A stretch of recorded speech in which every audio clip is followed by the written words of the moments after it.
ఏర్పాటు చేయబడిన ఈ ఆరాధనకు వచ్చిన మీ అందరికీ మన ప్రభువును రక్షకుడైన యేసుక్రీస్తు నామమున శుభములు పలుకుతున్నాం.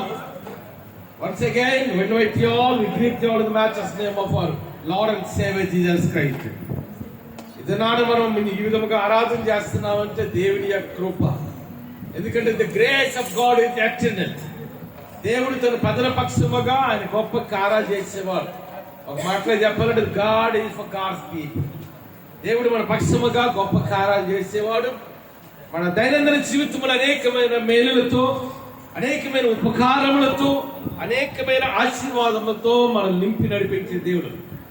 Day by day God is doing so many wonders and miracles in our family life, in our congregation, in our city, in our village, in our state, in our country, everywhere in the world.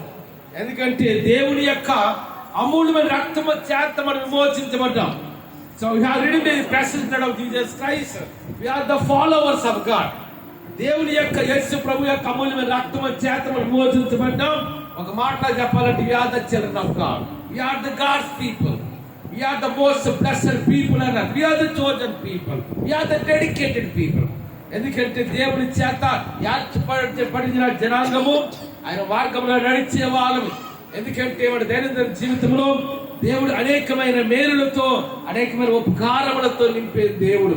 ఎందుకంటే ఆయన సన్నిధిని ఎప్పుడు మన నుండి మనం తీసివేసే దేవుడు అంత మాత్రం కూడా కాదు. అనేకమైన సందర్భంలో మన కష్టకాలంలో ఎంత టైం ట్రబుల్, కష్టకాలం ఉన్నప్పుడు కూడా దేవుడు ఎల్లప్పుడూ కూడా మన ఆయన సన్నిధి నుంచి నడిపించేవాడే కానీ ఆయన సన్నిధిని లో నుండి మనం తీసివేసే దేవుడు ఎంత మాత్రం కూడా కాదు. ఒక మాట గుర్తుంచుకోండి, మన సమయాన్ని ఎక్కడెక్కడ గడుపుతుంటాం కానీ దేవుని మందిరానికి వచ్చినప్పుడు, when we come to the temple of God, when we look unto the God, when we worship the God, when we sing unto the God, glorify the name of the Lord Jesus Christ. ఎప్పుడైతే దేవుని నామాన్ని మనం మహిమపరుస్తామో, దేవుని నామాన్ని ఘనపరుస్తామో, ఎందుకంటే దేవుని సన్నిధికి రావడానికి దేవుడు గొప్ప భాగ్యాన్ని మనకి ఇచ్చాడు. ఎందుకంటే దేవుని యొక్క మాట ఆదరణిస్తుంది. అందుకే దావీదు అంటాడు కదా, నీ వాక్యము నా పాదములకు దీపమును, నా త్రోవలకు వెలి అని దావీదు అంటాడు. మరొక కీర్తనాకాడు ఏమంటాడంటే, నీ వాక్యము నన్ను బ్రతికించను, the word will give the life అంటారు. The eternal life of God, the eternal life of Lord Jesus Christ. ఎందుకంటే దేవుని మాట మనకు ఆదరణ, దేవుని మాట మనకు నెమ్మది. ఒక మాటలో చెప్పాలంటే ఎవరి డివైన్ మెట్రిక్స్ బ్లెస్సింగ్, ఆధ్యాత్మికమైన భౌతిక సంబంధమైన సకలమైన ఆశీర్వాదములు, సకలమైన దీవులు కూడా దేవుని మాటలో ఉన్నాయి. So will go to the message.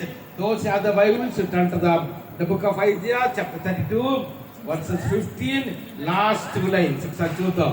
యెషయా గ్రంథము 32వ అధ్యాయము 15వ వచనం లాస్ట్ 2 lines ఏముందంటే, అరణ్యము ఫలభరితమైన భూమిగాను,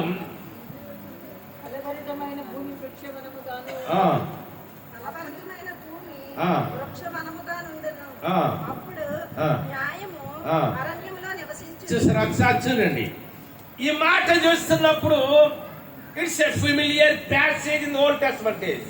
ఎందుకంటే బైబిల్ గ్రంథంలో ఉన్న ఒక ప్రాముఖ్యమైన మాట ఈ మాట. ఇక్కడ ఏమని రాయబడిందంటే, అరణ్యమంట ఫలభరితమైన భూమిగా. జనరల్గా చూస్తున్నప్పుడు అరణ్యాలు ఏడ్చుంటాయి.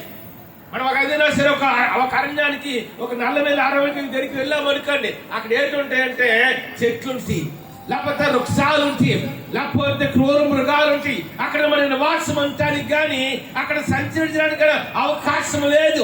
ఒకసారి చూడండి, ఈ దినాడు మానవ జాతి ఎలాగుందంటే దేశాల గమనం మారిపోతుంది, పట్టణాల పరిస్థితి బాగాలేదు. ఈ దినాల్లో ఇంత భయంకరమైన దినాలు గుండా మనం నడిపించబడుతున్నప్పుడు ఇక్కడ దేవుని వాక్యం మనకు ఆదరణ. The God's word will give such a comfort. ఎందుకంటే భూమి ఆకాశాలు గతించవచ్చు కానీ దేవుని మాటలో ఒక సున్న గాని పొల్లు గాని తప్పిపోదని దేవునికి వాక్యం రాయబడింది. అందుకని ఇక్కడ ఏమో అటువంటి అరణ్యమంట. ఈ దినాల మానవ జీవితాలు చూసినప్పుడు, అనేకమైన ప్రాంతాల పరిచయం కాస్తున్నప్పుడు, ఏ కుటుంబంలో చేసినా ఆర్థిక సంబంధమైన ఇబ్బందులు, ఏ కుటుంబంలో చేసినా అనారోగ్యాలు, ఏ కుటుంబంలో చేసిన సమస్యలు, ఏ పట్టణానికి వెళ్ళినా, ఏ గ్రామానికి వెళ్ళినా, ఏ రాష్ట్రానికి వెళ్ళినా, ఏ దేశానికి వెళ్ళినా, ప్రపంచంలో 250 దేశాల నుంచి ఏ దేశానికి వెళ్ళినా సరే దినాలు ఎలాగున్నాయంటే భయంకరమైన దినాలు గుండా మనం నడిపించబడుతున్నాం. అందుకే అంటాడు కదా, దుర్దినాల్లో మనం ఉన్నాం. అందుకని పౌలు అంటాడు కదా, ఇదిగో ఒకసారి చూడండి, అక్కడ మాటలు చూసినప్పుడు పౌలు ఒక మాట, మంచి మాట అంటాడు. దినములో చెడ్డవి గనక సమయమును పోనివ్వక దాన్ని సద్వినియోగం చేసుకుంటూ అజ్ఞానుల వల్ల కాక జ్ఞానము కలిగి నడుచుకోమని పౌలు రాశాడు. అంటే మాట అర్థం ఏంటంటే, ఈ దినాలు భయంకరముగా ఉన్నాయి. ఎందుకంటే పరిచయం చేస్తున్నది ఒక సేవకులుగా అనేకమైన ప్రాంతాలకు వెళ్ళినప్పుడు మీరు ఎక్కడికి వెళ్ళినా సరే ఖాళీ ఉంటుంది, కానీ ఈ దినాలు హాస్పిటల్లో ఏంటన్నమా ఖాళీ అనేది లేదు. మా మాట గుర్తుంచుకోండి, నేను గమనించినప్పుడు 2 దిక్కుల్లో నాకు ఖాళీ కనిపించలేదు. 2 దిక్కుల్లో నాకు ఖాళీ కనిపించారు. మొదటి గడు తెలుసా హాస్పిటల్స్, రెండోది ఎక్కడో తెలుసా ఏమా బ్రాండీ షాప్. నేను సాయంకాలం ఎప్పుడైనా టౌన్కి వెళ్ళి నేను వస్తుంటే అదంతా ఎలాగుంటుంది, ఫుల్గా ఉంటుంది.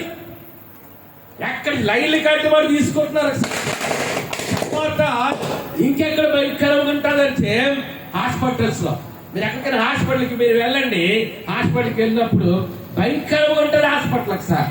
అంటే హాస్పిటల్ ఎలాగుంటాయి అంటే కిక్కిరిసిపోయింటే హాస్పిటల్ అంటే దినాలు ఎలాగున్నాయంటే అంత భయంకరముగా ఉన్నట్టుగా మనం చూస్తాం. ఒకసారి చప్పలు దేవుని నామాన్ని పడతాం. ఒకసారి అమ్మ కూర్చున్నామా, ఒకసారి 2 చేతుల హల్లు చేద్దామా, ఇంకప్పుడు కాదు చేద్దామా, ఇంకప్పుడు కాదు చేద్దాం. అంటే దినాలు నిలుస్తున్నప్పుడు అమ్మ ఒక కాలంలో చేస్తున్నప్పుడు ఎవరికైనా స్ట్రోక్ వచ్చిందంటే ఏ వయసులోకి వచ్చిందంటే 70 సంవత్సరాలు 80 సంవత్సరాలకు వచ్చింది. ఇప్పుడు అలా కాదు. ఎవరి కాలంలో కూడా అనేకులు ఏటవుతున్నారంటే బలహీనలు అయిపోతున్నారు. ఎందుకంటే ఈ దినాలు చూస్తున్నప్పుడు దుర్దినాలు సాధ్యండి. ఏ పట్టణానికి వెళ్ళండి, ప్రపంచంలో ఏ గ్రామానికి వెళ్ళండి, ఏ రాష్ట్రానికి వెళ్ళండి, ఏ దేశానికి వెళ్ళండి, పరిస్థితులు ఎలాగుండే ఏంటి భయంకరంగా ఉన్నాయి. అంతేనా కాదా? 10,000 రూపాయలు జీతం తెచ్చుకున్నడికి సరిపోవట్లేదు నెల అయ్యేటప్పటికి. 1,00,000 రూపాయలు జీతం తెచ్చుకున్నవాడికి సరిపోవట్లేదు నెల అయితే. 10 లక్షల జీతం తెచ్చుకున్న వాళ్ళు కూడా ఏమంటారంటే మాకు సరిపోవట్లేదండి జీతం. 10,000 తెచ్చుకున్న వాళ్ళు అదే మాట, మాకు సరిపోవట్లేదండి జీతం. 1,00,000 రూపాయలు తెచ్చుకున్న వాళ్ళు అదే మాట, మాకు జీతం సరిపోవట్లేదండి. 10 లక్షల నెలకు తెచ్చుకున్నారు. మరి అనుకోవచ్చు ఇండియాలో తక్కువ, కానీ యూరోప్ కంట్రీస్, అమెరికా, కెనడా దేశాలకు వెళ్తే వారు 10 లక్షల జీతం అంటే అక్కడ కామన్. ఎందుకంటే ఒక అమెరికాలో ₹1 అంటే మన దేశంలో ఎన్ని రూపాయలు తెలుసా? దగ్గర దగ్గర 90 రూపాయలు. వాళ్ళకి $10,000 జీతం వచ్చిందంటే నెలకి మన భారతదేశ కరెన్సీలో ఇంచుమించు 8.5 నుండి 9 లక్షల జీతం. అమెరికాలో డాక్టర్ అంటే $20,000 $30,000 తెచ్చుకుంటారు. అంటే మన భారతదేశ కరెన్సీలో 30 లక్షలు అన్నమాట. వాళ్ళు ఇప్పుడు ఏమంటారంటే మాకు సరిపోవట్లేదండి. అంటే దినాలు చూస్తున్నారు. అన్ని విధాలుగా కూడా మానవ జీవితం ఎలా గడిపోయింది అంటే దుర్భరమైపోయింది, అరణ్యములాగా అయిపోయింది మానవ జీవితం. ఈ లోకంలో ఎక్కడికి వెళ్ళినా మనకి ప్రొటెక్షన్ అనేది దినాలు లేదు. ఏ పట్టణానికి వెళ్ళండి, ఆ యుక్రెయిన్ రష్యా దేశాన్ని 3 సంవత్సరాలు యుద్ధం అవుతుంది. ఆ యుక్రెయిన్ దేశం అంతా నేలమట్టం అయిపోయింది. ఇంకా దేశంలో సమాధానం ఏర్పడాలి. ఇస్రాయేల్ దేశం చేస్తున్నప్పుడు 2 సంవత్సరాలు యుద్ధం అవుతుంది. దేవుని మహాకృపటి మొత్తం యుద్ధం ఆకిందని చెప్పలేము, కానీ కొంతవరకు ఇస్రాయేల్ దేశంలో సమాధానం ఏర్పరచబడ్డారు. చెప్పడం కూడా దేవుని నామాన్ని పడతాం. ఒకసారి 2 హల్లు చేద్దామా, చేద్దామా. జీవితంలో ఈ లోకంలో మనం ప్రాణం చేస్తున్నప్పుడు, మన ఉద్యోగంలో మనం ప్రాణం చేస్తున్నప్పుడు, మన పరిపాటిలో మనం ప్రాణం చేస్తున్నప్పుడు దేవుని వాక్యాన్ని మనం పట్టుకోవాలి. We have to pick the God's word. ఎందుకంటే the God's word is a fundamental basic for every Christian అని అంటాం. యేసు ప్రభువుని నమ్ముకున్న ప్రతి క్రైస్తవులు కూడా ఏది ఆధారం అంటే దేవుని వాక్యమే మనకు ఆధారం. The God's word. We have to pick the God's word in our life. మన జీవితంలో దేవుని వాక్యాన్ని పట్టుకోవాలి. దేవుని వాక్యంలో యెషయా గ్రంథం భూమి నశించవచ్చు, ఆకాశం నశించిపోవచ్చు, సూర్య చంద్ర నక్షత్రాలు నశించవచ్చు, కానీ దేవుని మాటలో ఒక సున్న గాని ఒక పుల్లు గాని తప్పిపోదని ఎవరు చెప్పారు తెలిసి మాట?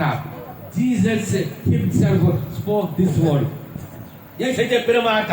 భూమి ఆకాశాలు నశించవచ్చు, కానీ నా మాటలో ఒక సున్న గాని ఒక పుల్లు గాని తప్పదని యేసు చెప్పారు. అదే వాక్యాన్ని మనం పట్టుకోవాలి. మన జీవితంలో కొన్నిసార్లు ఆర్థిక సంబంధమైన ఇబ్బంది లేకుండా మనం నడిపించబడుతున్నప్పుడు, పోయిన వారం నేను హాస్పిటల్కి వెళ్ళినప్పుడు ఒక విషయాన్ని గమనించాను. ఈ దినాలు అనారోగ్యం ఎవరికి వస్తుంది తెలుసా?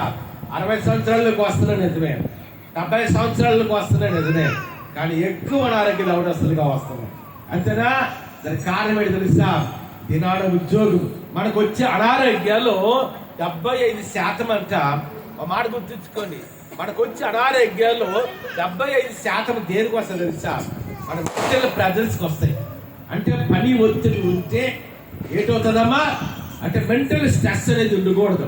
ఎప్పుడు కూడా మనం సంతోషముగా సమాధానకరంగా ఉంటే ఎటువంటి అనారోగ్యాలకి మన దగ్గర దరి చేర గుర్తుంచుకోండి. అర్థమవుతుందా అని చెప్పింది. అంటే మనకు కానీ సమాధానకరంగా ఉండి కరెక్ట్గా టైంకి తిని మంచిగా రెస్ట్ తీసుకొని మంచిగా ఎటువంటి ఆందోళన లేకుంటుంటే జీవితం ఏటవుతుంటది, లైఫ్ స్పాన్ పెరుగుతుంటది. అలా కాకుండా మనిషికి వచ్చే అనారోగ్యాలు 75% దేనికి వస్తుంది? Mental pressures. ఈ దినాలు ఉద్యోగం అప్పుడులా లేదు. కాదు మీరు ఎప్పుడు వెళ్ళి చూడండి, 10 ఆటోలు ఒకరు ఉంటాయి. మాట ఎక్కండి అంటే ఒక ఆటో డ్రైవర్కి ఏట్లేదండి సమాధానము లేదు. ఈ దినాలు చూడండి, నేను చూస్తున్నప్పుడు ఆ బిడ్డ 2వ క్లాస్ 3వ క్లాస్ చదువుతుంటుంది. కానీ భుజం మీద ఎంత బ్యాగ్ ఉంటుందమ్మా? బిడ్డ చిన్నది ఉంటుంది, భుజం మీద బ్యాగ్ ఎక్కువ ఉంటుంది. అంతేనా? అంటే స్కూల్స్ లేట్ అయిపోయింది. ఆ స్కూల్ కంటే మా స్కూల్ ఫస్ట్ రావాలి, వాళ్ళకంటే మాకు ఎక్కువ మా స్కూల్లో బిడ్డలకు మార్కులు రావాలి. అంటే స్కూల్స్లో కూడా పిల్లలకి 2వ క్లాస్ 3వ క్లాస్ పిల్లలకి ఇంత పిల్లలు ఉంటే వాళ్ళ బ్యాగ్ ఎంత ఉంటుంది, ఎంత ఉంటుంది అంటే అప్పటి నుండి ఏటవుతుంది? టీచర్స్ మేము చదువుకున్న కాలం ఒక 10 సంవత్సరాల క్రితంకి వెళ్ళండి, అప్పుడు ఇంత ప్రెజర్ లేదు. ఆడుతూ పాడుతూ తిరుగుకునే వాళ్ళు, ఆడుతూ పాడు చదువుకునే వాళ్ళు అందరూ ఇప్పుడు పొజిషన్ ఉన్నాం. ఇప్పుడు అలా లేదు. ఇప్పుడు ఎలాగుందంటే మానవ జీవితం ఎలాగుందంటే ఆందోళన అయిపోయింది. మానవ జీవితం బిడ్డల జీవితం చూస్తున్నాడు. పిల్లలు చూస్తారు, చిన్నవాళ్ళు ఉన్నారు, వాళ్ళు చూస్తే బ్యాగులు చూస్తే పెద్ద బ్యాగులు. అంతేనా? ఉద్యోగం ఒకప్పుడులా లేదు. ఒక కంప్యూటర్ ఉద్యోగం చేయాలన్నా, ఏ ఉద్యోగం చేయాలన్నా సరే ఈ దినాలు ఎలాగుందంటే భయంకరమైన దినాలు గుండా మనం నడిపించబడుతున్నాం. ఒకసారి చూడండి, ఉద్యోగంలో సమాధానము లేదు. ఏ గ్రామంలో ఎప్పుడేటవుతుందో మనకు తెలియదు, ఏ పట్టణంలో ఎప్పుడేటవుతుందో తెలియదు. జనం మీదకి అందుకని యేసు ప్రభువు మత్తయి సువార్త 24:5 ప్రభు క్లియర్ గా చెప్పారు. ఏం చెప్పారు తెలుసా? జనం మీదకి జనం, రాజ్యం మీదకి రాజ్యం, కరువులు భూకంపాలు. అంతేనా? ఈ దినాన్ని వస్తున్నప్పుడు చూడండి సార్, కరువులు భూకంపాలు అంట. ఏ దేశంలో చూసినా భయంకరమైన పరిస్థితులు. అయితే దేవుని వాక్యాన్ని మనం పట్టుకోవాలి. We have to put the God's word in our hand. దేవుని వాక్యంలో చెప్పబడిన మాట ఏంటంటే అరణ్యం అంట ఎలాగవుతుందంట? ఫలభరితమైన. అంటే చూడండి సార్, అప్పుల బాధలు ఉన్న వారికి, ఆర్థిక సంబంధమైన సమస్యల గుండా నడిపించే వారికి, అదేవిధంగా అనారోగ్యాల గుండా నడిపించబడుతున్న వారికి కూడా ఎందుకంటాడు కదా, అరణ్యం అంటాం, ఫలభరితమైన భూమిగానే అంటాం. ఒకసారి చూడండి, అంటే అరణ్యములు అంటే ఏంటి పండితే? అరణ్యములు అంటే చెట్లు ఉంటాయి, అరణ్యములు అంటే గచ్చిపోతలు ఉంటాయి. అటువంటి అరణ్యములు అంట దేవుడు అంట ఆయన ఫలభరితముగా దేవుడు చేస్తాడంట. ఒకసారి చేపలు కూడా దేవుడు నామం పడతాం. చాలా మంది దేవుడు కనిపిస్తుంటారు. ఒకసారి చేద్దామా? అరణ్యము ఫలభరితమైన భూమిగాను. ఫలభరితమైన భూమి అంటే ఎలాగుంటుందంట? Beautiful garden. God is going to make our life as a beautiful garden. అమ్మ, ప్రపంచంలో అనేకమైన తోటలు ఉన్నాయి.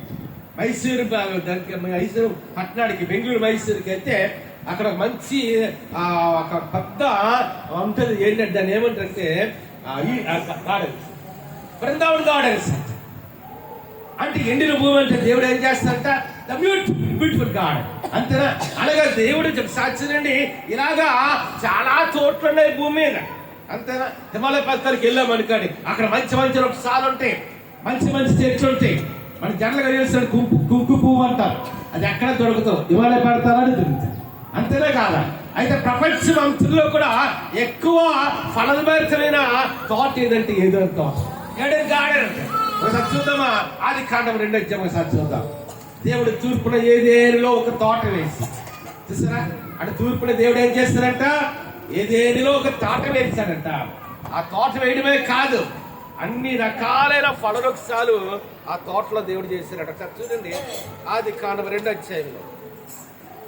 తూర్పున ఏదేనిలో ఒక తోట వేసి అన్ని రకాల ఫలవృక్షాలు కూడా దేవుడని యెహోవా. ఎంత వచ్చిన చెప్పాలి? 2:8. ఏదేనిలో అది తూర్పు అయిపోయినంట. The Eden garden, the most beautiful garden the world. అంటే లోకం అంతట్లో కూడా ఫలభరితమైన తోట ఏదంటే ఏదైనా తోట. ఆ దేవుడు ఏదైనా తోటను చేసినప్పుడు ఆ తోటలో దేవుడు ఏం పెట్టాడు ఒకసారి చూడండి. తాను నిర్మించిన ఆ. నరుని ఆ. దానిలో ఉంచాడు. మరియు ఆ. దేవుడైన యెహోవా చూపునకు ఆ. రమ్యమైన రమ్యమైనది ఆహారమునకు మంచిదియునైన ప్రతి వృక్షము చూసారా? అంటే ఏంటమ్మా, ఒకటి చూపునకు రమ్యమైనదంట, రెండవది ఆహారములకు మంచిదంట. అంటే ఒక మాట చెప్పాలంటే ఈ దినాలు ప్రపంచంలో ఏవైతే ఫలవృక్షాలు ఉన్నాయో అవన్నీ కూడా దేవుడు ఏదైనా తోటలో పెట్టి, అంతేనా? ఒకసారి చెబుదాం హల్లెలూయా. అంటే ఈనాడు భూమి మీద మన పట్టణాలు చూడండి, భారతదేశంలో కొన్ని ఫలాలు కొన్ని ఫలాలు మనకు ఒలివ్ చెట్లు అనుకోండి, మన భారతదేశంలో ఎక్కువ కనిపించారు. ఒలివ్ చెట్లు ఎక్కడుంటే ఇస్రాయల్ దేశంలో, అంజూరపు చెట్లు ఉన్నాయనుకోండి, అంజూరపు తోట కూడా భారతదేశంలో కనిపించాయి. అవి కూడా ఇస్రాయల్ దేశంలో గల్ఫ్ కంట్రీస్ కనిపిస్తాయి. అదే విధంగా ఏదైనా తోటలు చేసినప్పుడు ప్రపంచంలో ఉన్న ప్రతి ఫలవృక్షాన్ని కూడా దేవుడు ఏదైనా తోటలో పెట్టాడు. ఆ ఏదైనా తోటలో పెట్టినప్పుడు ప్రతి ఫలవృక్షంతో పాటు ఇంకో 2 ఫలాలు పెట్టాడు. ఆ 3 ఫలాలు, ఒకటి ఏంటంటే జీవవృక్ష ఫలాలు, రెండవదిగా మంచి చెడ్డల తెలివినిచ్చే వృక్ష ఫలాలు. ఈ ఫలాలు కూడా ఏదైనా తోటలో పెట్టారు. అందరూ హల్లు చెబుదామా? హల్లెలూయా హల్లెలూయా హల్లెలూయా. అదే మాట ఇక్కడ యేషయా 32 మాట్లాడు సహచర్యం. అరణ్యం అంట ఫలభరితమైన భూమి గాను, ఫలభరితమైన భూమి వృక్షముగాను ఉండును. అప్పుడు న్యాయము అరణ్యములో నివసిస్తుంది. ఎక్కడ నివసిస్తుందంట? అరణ్యములో. న్యాయం అని చెప్పి సాధ్యండి అనగా దేవుని యొక్క వాక్కు. ఈ దినానికి వచ్చినప్పుడు ప్రపంచం అంతలో కూడా భయంకరమైన అడవి ఎక్కడుందో తెలుసా? సౌత్ అమెరికా దేశంలో బ్రెజిల్ దేశంలో చూసినప్పుడు బ్రెజిల్ దేశంలో ఉంది. దాన్ని ఏమంటే తెలుసా? అది చాలా భయంకరమైన తోట. అది అంటే ఆ అడవిలో చూసిన అన్ని రకాలైన జంతువులు, క్రూరమృగాలు ఉంటాయి. అది సౌత్ అమెరికాలో ఉంటారు. సౌత్ అమెరికాలో బ్రెజిల్ దేశంలో ఉంటుంది ఒక శాస్త్రాన్ని. అందుకని ఇక్కడ ధ్యానించినప్పుడు ఇక్కడ ఏమన్నదంటే న్యాయమంట. అంటే దినాన్ని భూమి మీద ఏ దేశానికి వెళ్ళినా, ఏ పట్టణానికి వెళ్ళినా, ఏ గ్రామానికి వెళ్ళినా యేసయ్య నమ్ముకున్న ప్రజలు కోట్ల మంది ఉన్నారు. క్రైస్తవులు లేని దేశం దినాన్ని భూమి మీద లేదు. క్రైస్తవులు లేని పట్టణమే భూమి మీద లేదు. క్రైస్తవులు లేని గ్రామమే భూమి మీద లేదు. ఎందుకంటే మన దేవుడు గొప్ప దేవుడు, ఆయన మహిమ కలిగిన వాడు కాబట్టి, ఆయన మార్చము కలిగిన వాడు కాబట్టి ఆయనకు అసాధ్యపడదంటే ఏమీ లేదు. ఒకసారి గుర్తించుకోండి. ఎందుకంటే ఈ దినాలు కోట్ల మంది ప్రజలు ఎందుకు యేసయ్య నమ్ముకుంటుంటే దానికి కారణం ఏంటంటే యేసయ్యలో గొప్పతనం ఉంది, యేసయ్యలో మహత్యం ఉంది, యేసయ్యలో ఆదరణ ఉంది, యేసయ్యలో నెమ్మది ఉంది. యేసయ్య మన జీవితాలు ఆయన బాగు చేసే దేవుడు కాబట్టి, మన పక్షముగా ఆయన గొప్ప కార్యాలు చేసే దేవుడు కాబట్టి, దేశాల గమనమును మార్చగలిగిన వాడు యేసయ్య. మానవ జీవితాన్ని మార్చగలిగిన వాడు యేసయ్య. ఈ లోకం లేదు మానవునికి రక్షణ కానీ విమోచన కానీ ఇవ్వలేదు, కానీ కేవలం only the blood of Jesus Christ. Only the blood of Jesus Christ will crush the humans. కేవలం మానవ పాపమును పరిహరించగలిగినది యేసు రక్తం మాత్రమే మానవ పాపను పరిహరించగలదు. అటువంటి గొప్ప దేవుడు మన దేవుడు. అందుకంటాడు కదా ఏంటంట, ఒకటి అప్పుడు న్యాయము అరణ్యములో నివసించారు. మరి ఒక తోట ఉంది. ఒకసారి చూడండి, రెవల్యూషన్ ప్రకటన గ్రంథము 22 అధ్యాయం. ప్రకటన గ్రంథం 22 అధ్యాయం. పరలోక రాజ్యం ఎలాగుంటుందో చూపిస్తున్నాడు. ఒకసారి చూడండి. ప్రకటన గ్రంథం 22 అధ్యాయం. ప్రకటన గ్రంథం 22 అధ్యాయం. Revelation chapter 22. అంటే పరలోక రాజ్యం ఎలాగుంటుందంటే మరియు స్ఫటికము వలె. అంతేనా? అంటే పరలోకంలో కూడా ఒక తోట ఉంది. అక్కడంట ఒక నది ఉందంట. దాన్ని ఆ నది ఏది లేదంటే జీవజలపు నది. అంతేనా? జీవజలపు నది అనేది పరలోకంలో ఉందంట. ఆ నది ఎక్కడి నుండి ప్రవహిస్తుందంటే దేవుని యొక్క సింహాసనం నుండి ప్రవహిస్తుందంట.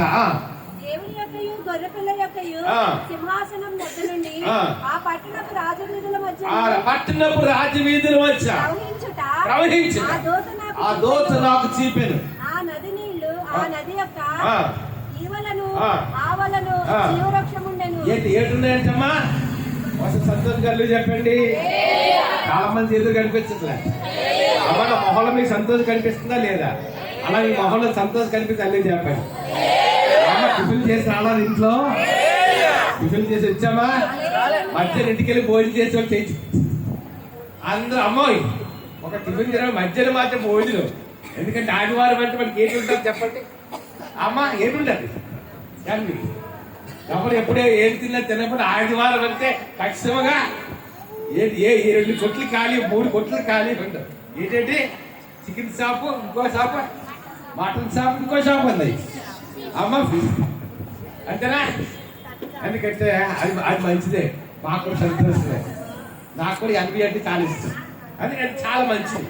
ఎందుకంటే వారం అంతా కలిసిపోతాం కాబట్టి ఆదివారం అంతా మంచిగా దేవుని మందిరానికి వెళ్తాము, మంచిగా ఆరాధన చేయటం, దేవుని మాటలు వెళ్ళాం. ఇంటికి వెళ్ళి మంచిగా ఏం తినాలి? మంచిగా పరిపూర్ణంగా భోజనం చేయాలి. మళ్ళీ సోమవారం అయితే ఏంటి స్టార్ట్ అవుతుంది. మళ్ళీ బిజీ లైఫ్ అనేది మళ్ళీ ఏంటవుతుంటది? సోమవారం అంటే అప్పుడు అసలు కాలేజీ పరిగెడతాము, పిల్లలు స్కూళ్ళు పరిగెడతాము, మగవాళ్ళు కొంచెం ఉద్యోగాలు చేసుకుంటారు పరిగెడతారు. వాళ్ళు అంతా బాగా బిజీ సెక్షన్ ఉంటారు. మా సేవకులకు అలా కాదు. అందరికి ఆదివారం వస్తే అయితే ఆదివారం మాకు బిజీ, సాయంకాలం మళ్ళా మేము మీటింగ్కి వెళ్ళాలి చూస్తారా. అందుకని ఇక్కడ ఎలా దేవుని వాక్యం ఏం చెప్తుంది ఏమా? అదే ఒక ప్రపంచంలో ఉన్న అన్ని తోటల కంటే ఒక తోట ఉంది. అది ఏ తోట ఉంటే పరలోక రాజ్యములు ఉంది. ఆ పరలోక రాజ్యములోనంట దేవుడి యొక్క సింహాసనం యొద్దనంట ఒక నది పాడుతుందంట. ఆ నది ఏ నది తెలుసా? జీవ జలపు, living water, river of living water, జీవ జలపు నది అంట. అమ్మ ఒక మాట నా గొంతున్నలు గుర్తు చూపించేది, నా గొంతున్నలు గుర్తు చూపించేది ఏంటమ్మది? ఏ నది చెప్పండి? జీవ జలపు నది. అంటే జీవజలం ఏంటంటే తెలుసా? ఒక మాట చెప్ప, జీవజలం అంటే అమృతం అని అర్థం. మన తెలుగు భాషలో, భారతదేశ భాషలో చెప్పాలంటే జీవజలం అంటే ఏంటమ్మా? అమృతం. ఆ జీవజలపు నీళ్ళు తాగిన వాళ్ళకంటే మరణం లేదు. అదే ఒక జీవజలపు నది కంట ఆవల ఏవల ఉన్నాయంట. ఏంటున్నాయమ్మా? జీవవృక్ష ఫలం ఏంటి తెలుసా? దేవుడు ఆదామును చేసినప్పుడు ఆ తర్వాత వారు మంచి తెలుగు వృక్ష ఫలాన్ని తిన్న తర్వాత ఒక జీవవృక్ష ఫలాన్ని తిని మరి ఎక్కడ నిత్యమో జీవిస్తారని దేవుడు వారిని తోటను బయటకు పంపించాడంట. అంతవరకు నేను చెప్పిన మాట. అందుకని నేను ఏమన్నానంటే జీవవృక్ష ఫలాలు అన్నారు, ద ఫ్రూట్ ఆఫ్ లైఫ్ అంట. ఈ ప్రపంచంలో భూమి మీద ఎక్కడ జీవవృక్ష ఫలాలు దొరకవు. అంతవరకు చెప్పేది మామూలుగా యాపిల్ ట్రీస్, మ్యాంగోస్ దొరుకుతాయి కానీ జీవవృక్ష ఫలాలు దొరకవు. జీవవృక్ష ఫలాలు కేవలం ఎక్కడుంటే కేవలం పరలోక రాజ్యంలో ఉంటాయి. చప్పుడు కూడా దేవుని నామాన్ని పడతారు. అంటే పరలోక రాజ్యంలో ఏ ఫలాలు ఉంటే? జీవవృక్ష ఫలాలు. ఆ జీవవృక్ష ఫలాలు మన పరలోక రాజ్యంలో ఏది తింటాము, ఏమి త్రాగుతామంటే ఖచ్చితంగా ఆ జీవవృక్ష ఫలాలు మనం తింటాం, జీవ జలపు నీళ్లు మనం తాగుతాం. అందుకని పరలోక రాజ్యంలో ఆకలి కానీ, దప్పిక కానీ, మరణము కానీ, రోగము కానీ, వ్యాధి కానీ ఉండదు. ఆ జీవవృక్ష ఫలాల యొక్క ఆకులంట దేని కొరకు ఉపయోగిస్తారంటే చదువు మాట కూడా. వాటి ఆకులు మనుషులను స్వస్థపరచడానికి ఉపయోగిస్తారంట. అర్థమవుతుందా మాట? వచ్చిన చెప్పండి పాస్టర్ గారు. ఆ వృక్షం యొక్క ఆకులు దేనికి ఉపయోగిస్తారండి? ఆ జీవజల పరలోకంలో drink the living water in the heaven of God. అంటే పరలోక రాజ్యంలో జీవజలపు నీళ్లు తాగుతాము, జీవవృక్ష ఫలాలు తింటాం. ఆ జీవవృక్ష ఫలాల యొక్క ఆకులు దేని కొరకు ఉపయోగపడతాయంటే మనకి జనములను స్వస్థపరచడానికి. ఒక చాపలు దేవుని నామాన్ని పడతామా? ఆకాశాలు చెప్పండి, నిద్ర వస్త్రాలు చెప్పండి.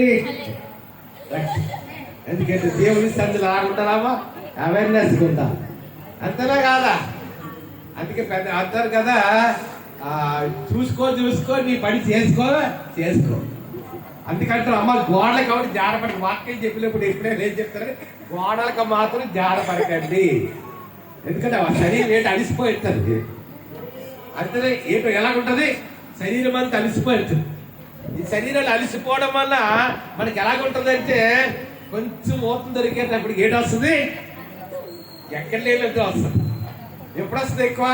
అంతే కదా, మన బాగా బిజీగా తిరుగుతున్నప్పుడు నిద్ర రావు. కొంచెం రిలాక్స్గా మంచిగా భోజనం చేసి అక్కడ కూర్చున్నాం అనుకోండి, ఏడు వస్తుంది, నిద్ర వస్తుంది. అంతేనా? అందుకే ఏమిటంటే చూసుకో ఈ పని చేసుకో. దేవుడి సన్నిధిలో ఎలాంటిగా ఉందా? దేని వాక్యంలో ఒక మాట ఉంటుంది, ప్రసంగి గ్రంథములు అంటాడు కదా, నీవు మందిరములకు పోవున్నప్పుడు నీ ప్రవర్తన జాగ్రత్తగా తీసుకుని తీసుకులాపుతా. Our thoughts and images have to be purified. మన దేవుడి మందిరానికి వచ్చినప్పుడు, ఎందుకంటే మాట తెలుసా చూడండి, నువ్వు మనసులో ఏంటో నాకు తెలియకపోవచ్చు, కానీ God knows the every heart.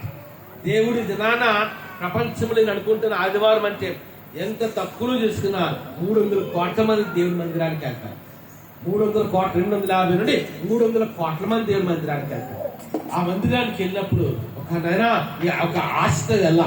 అందుకే కిత్రాకర్ అంటాడు, తుప్పి నీటి వాగులో కడతాం ఆశపడినట్లు దేవా నీ కొరకు నా ప్రాణము ఆశ కొనుచున్నది, దేవా నీ కొరకు నా ప్రాణము శ్రద్ధ కొనుచున్నది. అంటే must have the spiritual desire for God. దేవుని కొరకు మనం ఏంటి కలిగి ఉండాలి? ఒక ఆశ కలిగి ఉండాలి. నాకు తెల్లవారి ఆ 4 గంటలకు అనుకుంటే తెలివి వచ్చింది. పాపకి స్నానం చేయడానికి ఆమె వచ్చినప్పుడు, నాన్న వచ్చినప్పుడు నాకు తెలివి వచ్చింది. తీరా చూసిన గేట్ లేదు, కరెంట్ లేదు. అంటే నేను పాస్టర్ గారికి అడిగాను కదా, ఎప్పుడు నుండి కరెంట్ లేదన్నా. 1 గంట నుండి కరెంట్ లేదన్నా. ఎప్పుడున్నమ్మా? రాత్రికి లైన్ అంత చివరి వరకు, రాత్రి 1 గంట నుండి తెల్లవారు 7 గంటల వరకు కరెంట్ లేదు. కరెంట్ లేకపోతే అలాగే ఉన్నాం. ఆ తర్వాత తెల్లవారు నేను ఆ దరిలేసం వైద్యులు పాస్టర్ గారు అన్నా, ఈ సినిమా చూసిన 4 గంటలకు వర్షం స్టార్ట్ అయింది. ఏం స్టార్ట్ అయిందమ్మా? ఇటు చూస్తే కరెంట్ లేదు, ఇంకో వైపు చూస్తే ఏం స్టార్ట్ అయింది? వర్షం స్టార్ట్ అయింది. నేను పాస్టర్ గారితో అన్నాను, ఏ ప్రాబ్లం ఉండదు, ఏ ప్రాబ్లము. ఎందుకంటే ఎన్నో అటువంటి పరిస్థితి గుండా మనం వచ్చాం. భయంకరమైన తుఫాన్ కాలంలో దేవుడు ఏం చేసిన వర్షం నాకు ఈ తెల్లవారు 4 గంటల నుండి 7 గంటలు వర్షం పడ్డది నాకు చేయి చూపించాను. వర్షం పడ్డది అంతేనా? వర్షం పడ్డది. కానీ దేవుడు ఏం చేస్తాడు? ఇప్పుడు వర్షాన్ని ఆపాడు. మంచిగా చూడకసారి వర్షాన్ని దేవుడు ఆపాడు. కరెంట్ లేదనుకున్నాం. నేను 4 గంటలకే ఫోన్ చేసిన, 4 గంటల కరెంట్ ఆఫ్. వాళ్ళు అన్నారు పంపిస్తామండి, మీకు ఒక్కరికే లేదా? అందరికీ లేదు, చాలా మందికి లేదు, చాలా ఇళ్ళకి లేదు, మొత్తం లైన్ అంతా లేదు. మొత్తానికి 6 గంటలకు వచ్చారు, 6:30కి వచ్చారు, బాగు చేశాడు దేవుడు. మంచి వాతావరణం ఇచ్చాడు. వర్షాన్ని దేవుడు ఆపాడు. మన ఇళ్ళకెళ్ళే వర్షం పడదు, మన ఇళ్ళకెళ్ళి ఒకరు పడితే పడవచ్చు. అనేకమైన తుఫాన్లు కాలంలో దేవుడు ఆపాడు. ఎందుకంటే ఒక కాలంగానే వర్షం పడితే ఎంతమంది వాళ్ళు స్వేచ్ఛగా ఆరాధన చేయడానికి అవకాశం ఉంది. ఎందుకంటే దేవుడు వర్షాన్ని ఆపాడు. మంచి సానుకూలమైన పరిస్థితి దేవుడు ఇచ్చాడు. మంచిగా దేవుని ఆరాధన చేసే పరిస్థితి ఇస్తాడు. మంచిగా వర్షాన్ని ఆపడమే కాదు, సమయానికి కరెంట్ కూడా దేవుడు ఇచ్చాడు. మరొకసారి దేవుని మందిరంలో ఆయన ఆరాధన చేసే కృపను ఇచ్చాడు. ఒకసారి చూడండి, అందుకని పరలోక రాజ్యంలో కూడా ఒక తోట ఉందంట. ఆ తోట ఏంటంటే ఒకసారి చూడండి, ఆ తోట మధ్యలో దేవుడి సింహాసనం ఉందంట. ఆ దేవుడి సింహాసనం ఎదురండి ఒక నది బయలు వెళ్ళిందంట. ఆ నది జీవజలపు నది. ఆ నదికి ఇవుల ఆవల కూడా జీవవృక్ష ఫలాలు ఉన్నాయంటే. అంటే మన పరలోక రాజ్యంలో ఏంటి తింటామంటే జీవవృక్ష ఫలాలు. The fruit of life is evil of God. పరలోక రాజ్యంలో జీవవృక్ష ఫలాలు తింటాము. పరలోక రాజ్యంలో జీవజలపు నీళ్లు మనం తాగుతాం. అదే మాట అంటున్నాడు ఒకసారి చూడండి. అప్పుడు న్యాయమును అరణ్యములో న్యాయం నివసిస్తుందంట. ఫలభరితమైన భూమిలో చూసారా? అంటే భూమిలో ఒకటి నీతి, రెండోది న్యాయం అన్నాడు. ఏంటంటే అంతేనా కాదు. అంటే భూమికి కావాల్సింది ఏంటంటే ఒకటి నీతి కావాలి, రెండోదిగా న్యాయము కావాలి. మనం ఇప్పుడు సాక్షి అందుకంటున్నాడు నీతి న్యాయములు అక్కడ నివసించనున్నాడు. తర్వాత మాట కూడా చదువుతాం. నీతి అంట ఏడు కలగ చేస్తుంది.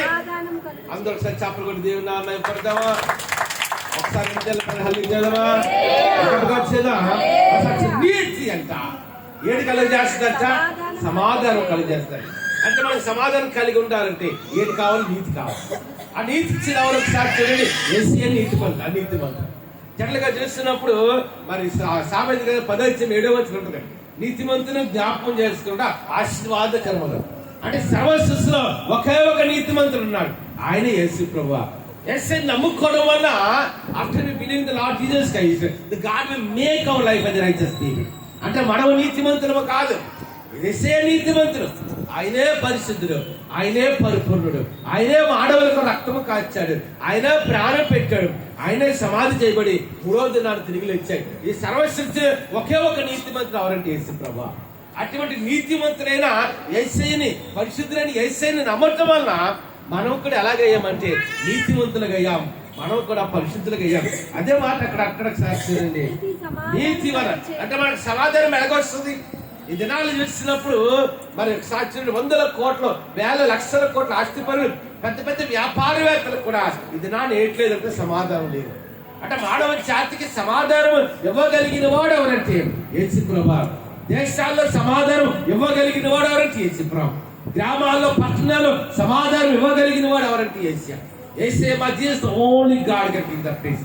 యేసు ప్రభువు ఆయన పునరుద్ధానం పొందిన తర్వాత ఒక్కసారి చూడండి, యోహాను సువార్త 20 అధ్యాయంలో 3 సార్లు ఏమనంటే మీకు సమాధానం కలిగిన కాక.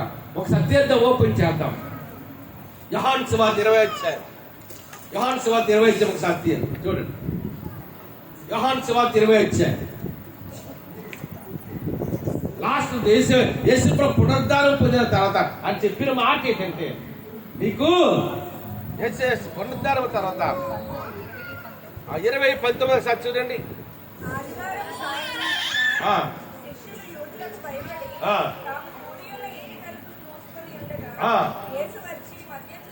మధ్యన నిలిచి ఏమని చెప్పారు ప్రభువారు? యేసు ప్రభు పునరుద్ధానం పొందిన తర్వాత యేసు ప్రభు మానవులకు రక్తము కాల్చారు, ఆయన మానవుల కొరకు ప్రాణం పెట్టాడు, ఆయన సమాధి చేయబడి మూడవ దినాన ఆయన తిరిగి లేచిన తర్వాత మొట్టమొదటిగా శిష్యులు చెప్పిన మాట ఏంటంటే, మీకు సమాధానం కలిగిన గాక, పీస్ బి అని చెప్పి మీకు సమాధానం కలిగిన అని చెప్పారు. మళ్ళీ అదే లైన్ లో మరొకసారి ఉంటుంది. 26వ వచనం చూడండి ఒకసారి.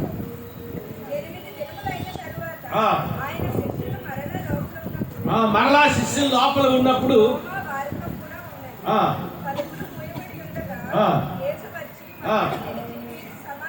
ఎన్నో సందర్భంలో అంటే యేసు ప్రభు పునరుద్ధానం పొందిన తర్వాత మొదటిసారి శిష్యులకి మీకు సమాధానం కలిగిన కాక, మన రెండవసారి వాళ్ళు ఏమనంటే మీకు సమాధానం కలిగిన కాక. 28వ వచనం చదువుతాం. 21 చూడండి. 21 అంటే ఎన్నిసార్లు చెప్పాడు యేసు మాట? 3 times Jesus spoke that word. 3 సార్లు చెప్పాడు, మీకు సమాధానం కలిగిన గాక, మీకు సమాధానం కలిగిన గాక, మీకు సమాధానం కలిగిన. అంటే ఈ లోకానికి సమాధానం ఇవ్వగలిగిన ఒకే ఒక దేవుడు యేసు ప్రభువు. అటువంటి దేవుణ్ణి దేవుడి మాటలు దీవించిన గాక. సర్వోచ్చ కర్మస్తులు ప్రార్థన చేసుకున్నాం.